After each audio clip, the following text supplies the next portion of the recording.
কি হয়েছে বলে বাচ্চাটাকে দিয়ে দেবো, তো বাচ্চাটা দিয়ে দে বলে 50,000 টাকা লাগবে। কিন্তু 50,000 টাকা আমার মাস্টার শাশুড়িকে জিজ্ঞাসা করি, 50,000 টাকা যদি দেয় দেবে, সে নেবে যখন। তুমি নাও নে, তুমি টাকাটা নাও নে, উনি নিয়েছে তো, তুমি দেখেছো টাকাটা, তখন তো তুমি বাদী হতে পারতে, তুমি নিজের মা, তুমি বাদী হওয়া দরকার ছিল। দর্শক, আপনারা এই মুহূর্তে দেখছেন রয়্যাল বাংলা। আমরা যে দেখতে পাচ্ছেন দুটো যে মানুষ আছে, একটা বাচ্চার, তোমার বাচ্চার বয়স কত? 3 বছর। 3 বছরের বাচ্চাকে বিক্রি করার অভিযোগ উঠছে এদের বিরুদ্ধে। 3 মাস আগে একটা বাচ্চাকে একজনের পরিবারকে দেয়, সেই পরিবারের বাচ্চাটা দেওয়ার আগে আরেকজনকে কিন্তু এই বাচ্চাটা কিন্তু দেওয়া হয়। সেই বাচ্চাটাকে আমাদের দেখাবো ক্যামেরার মাধ্যমে। তো এখন আবার 3 মাস পর বাচ্চাটাকে আবার ফেরত চাইছে না। তো দাবি করেছিল 50,000 টাকা দিয়ে বাচ্চাটা আমরা কিন্তু দেবো, তো তার জন্য 50,000 টাকা দিতে হবে। যাদেরকে দিয়েছিল তারা বলেছে অত টাকা আমরা দিতে পারবো না। কত টাকা দিতে পারবো? যে 7,000 টাকা করে আমরা দেব। তো সেই জায়গাটাতে আমরা এখন দুজনকে ধরেছি, তো আবার এখন বাচ্চাটাকে দাবি করছে। তোমার বাচ্চাটা দাবি কেন করছে? স্যার বাচ্চাটা ছাড়া আমি থাকতে পারছি না, আমার 2টো মেয়ে আছে, তারা খুব কান্নাকাটি করছে স্যার, আমার বাড়ি থেকে অসুবিধা জানাচ্ছে। মেয়ে দুটোকে দিলে না ফেরত, তুমি বাচ্চা ছেলেটাকে দিয়ে দিলে কেন? স্যার আমার ভুল হয়েছে, এর জন্য আমি আর দ্বিতীয়বার এইসব জিনিস করব না, আপনাদের কাছে বলে যাচ্ছি। দ্বিতীয়বার যদি এই জিনিসটা হয়, আপনারা যা শাস্তি দেবেন, চাই আমাকে ফাঁসি দেবেন, আমি ফাঁসি মেনে নেবো। ফাঁসি আমরা দেওয়ার কেউ নাই, আমার ফাঁসি দেওয়ার কেউ না। আমার হচ্ছে সংবাদ মাধ্যমের মধ্যে খবরটা আপনাদেরকে তুলবো, আপনাকে যেন যত মানুষ যেন দেখে যে এই মেয়েটাকে আর বাবাটাকে, যে একটা ছেলেকে যে কোনোদিনও যদি এরা যদি বাচ্চা পাচার করে বা কাউকে বিক্রি করে, আপনারা অবশ্যই এদেরকে ধরে সঙ্গে সঙ্গে পুলিশে হাজতে নেবেন। তো আপনার 50,000 টাকা আপনি বাচ্চাটাকে বিক্রি করবেন কেন বলছেন? স্যার আমার ভুল হয়ে গেছে, আমি এই কথাটা বলিনি স্যার, দাদারা যেখানে আছেন জিজ্ঞাসা করে নিন। আমি কত টাকা আপনি এই বাচ্চাটা দেওয়ার জন্য নিয়েছেন নিজের মুখে বলুন। আমি 1 টাকাও নিইনি স্যার, ওনারা বলুক যে এই বৌদি 1 টাকা নিয়েছে, তো ওনাদের জুতো আমি মুখ পেতে এখানে সবাই সামনে। আপনি টাকা নিয়েছেন, আবার এখন না বলছেন কেন? আপনি একটুই তো বলেন টাকা নিয়েছেন। স্যার আমাকে টাকা স্যার আমার হাতে দেয়নি, দিয়েছে আমার স্বামীর হাতে স্যার, বলুক ওই দাদারা দিয়েছে বললো। তো আমরা এই ইনার আপনার নাম কি, মানে দ্বিতীয় বর, তাকে আমরা বিষয়ে জানবো যে কেন বাচ্চাটা তোমরা দিয়েছো, কেন দিয়েছো? বাচ্চা দিয়েছি বলতে আমার অসুবিধা ছিল, সত্যি কথা, কাজ কাম ছিল না, কাজ কাম বন্ধ ছিল, বর্ষা কারণে সব। বাচ্চা কি করে দেবে কাজ নাই বলে? এটা কি বাচ্চা আমি বিনা দাবিতে দত্তক দিয়েছিলাম, কোনো টাকা পয়সা লেনদেন ছিল না। ওনারা এখানে এসে এই সামনে এই জায়গাটায় এসে ওরা আমার 7,000 টাকা হাতে দিয়ে। কেন নিলে কেন? তোমার বাচ্চা যখন, তোমরা যখন অভাবে সংসারের জন্য, 1 মিনিট, বাচ্চা যখন তোমার অভাবে সংসার, তোমরা বিনা পয়সা বাচ্চাকে দেবে, তোমার টাকা কেন নিলে? দিয়েছিলাম, ওনারা বললো খুশি করে তোমরা রাখো, খুশি করে রাখো। এটা কি সম্ভব? যদি আমি বিক্রি করতাম তাহলে আমার কাগজে ডেমিতে লেখা থাকতো, কোনো লেখাপড়া কোনো কিছু নেই। আবার দ্বিতীয়বার বাচ্চাটাকে যে তোমরা কোনো জায়গায় বিক্রি করবেন, তার কি গ্যারান্টি আছে? গ্যারান্টি আপনারা যা বলবেন, যেটা বলবেন আমরা সেটাই করতে রাজি আছি। যেখানে ওই বাচ্চাটা আমাদের ছাড়া যদি কারোর কাছে দেখেন বা এ করেন, আপনারা আইনত ব্যবস্থা নেবেন। দর্শক, আপনাদেরকে বলবো আবারও যে এই দুটো মানুষকে আপনারা চিনে রাখুন।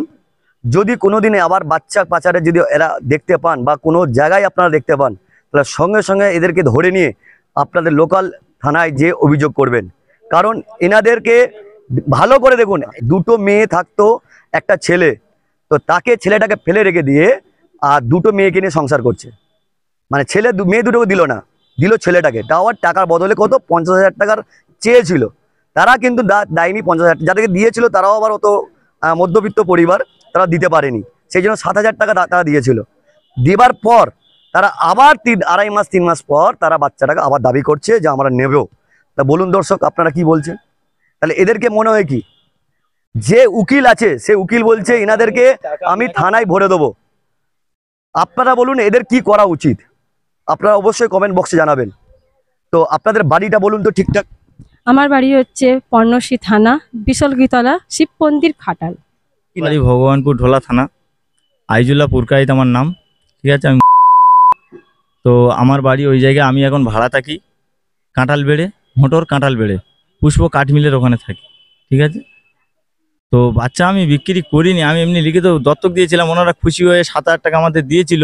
কিন্তু এখন যেটা বলে বাচ্চা বিক্রি করেছে, আমার কিছু বলার নেই।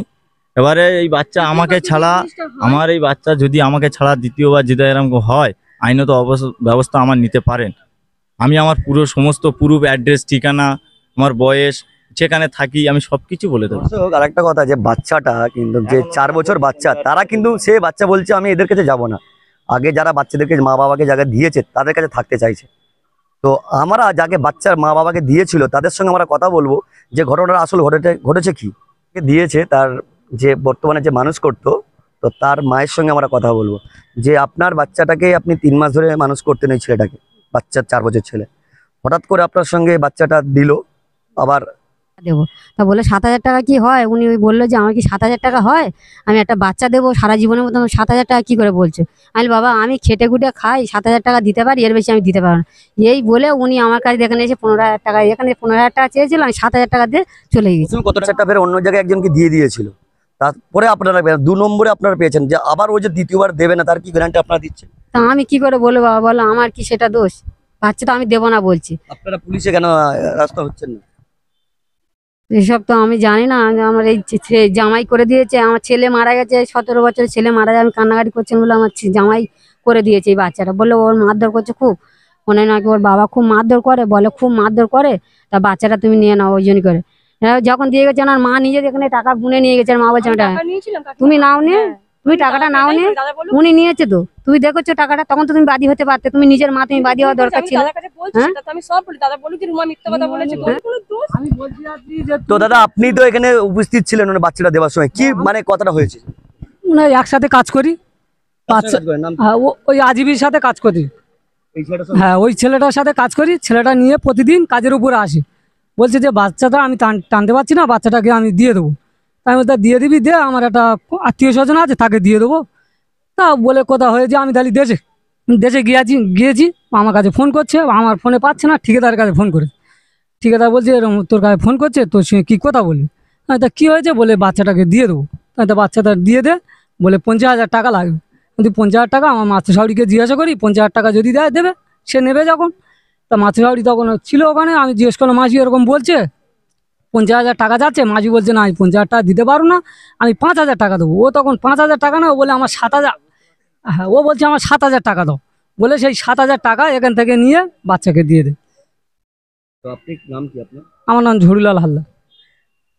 আপনি 50,000 টাকা কে দাবি করেছিল? ও দাবি করেছিল ফার্স্ট, হ্যাঁ আমরা পারবো না বলে মাসি 5,000 বলেছে, ও লাস্টে 7,000 টাকা নিয়ে বাচ্চাটাকে দিয়েছে। এর আগে কি ওই বাচ্চাটা কাউকে দিয়েছিল? হ্যাঁ ও ওই কাকার দাদাকে দিয়েছিল। অন্য কাউকে নিয়ে হ্যাঁ হ্যাঁ আবার দেওয়ার পর আপনারা হ্যাঁ, আমরা তখন জানতাম না যে অন্য জায়গায় দিয়েছে। কি খোঁজ করে দেখেছেন যে ওইখানে যে বাচ্চাটা দিয়েছিল তারা কি টাকাটা কি নিয়েছিল আবার কি ওটা দিত? বলতে পারবো না, ওটা বলতে পারবো না। অন্য জায়গায় টাকা নিয়ে দিয়েছি গিয়ে বলতে পারবো না, তবে ওখান থেকে আমাদের কাছে বাচ্চা তখন যেতে চাইছে না, আপনারা কি বাচ্চা যেতে যাচ্ছে না, আমাদের কাছে থাকবে। ওরা তো নিতে চাইছে। ওরা নিতে যাচ্ছে, মাসি যেটা বলবে সেটা হবে। দর্শক আপনারা কাহিনীটা শুনলেন, আপনারা কি গল্পটা তুলে ধরেছি আপনাদেরকে। তো আপনারা কি চাইছেন, যারা প্রথম বাচ্চার যে মা তার কাছে থাকা উচিত না, যে দ্বিতীয়বারে বাচ্চাটা লালন করার জন্য মানুষ করার জন্য যে নিয়েছিল তো তারা পাওয়া উচিত? তো অবশ্যই আপনারা কিন্তু কমেন্ট বক্সে জানাবেন, আর ভিডিওটি বেশি পরিমাণে শেয়ার করবেন, যাতে এই দুটো মানুষ যে যার ছেলের বাবা আর মা, এদেরকে যেন দ্বিতীয়বার যেন মতো সবাই মানুষ চিনে যায়। যাতে আমার তো মনে হচ্ছে এদেরকে বেঁধে গাছে পিঠে পিটানো উচিত। আপনারা অবশ্যই কিন্তু কমেন্ট বক্সে জানাবেন যে এদের কি করা উচিত।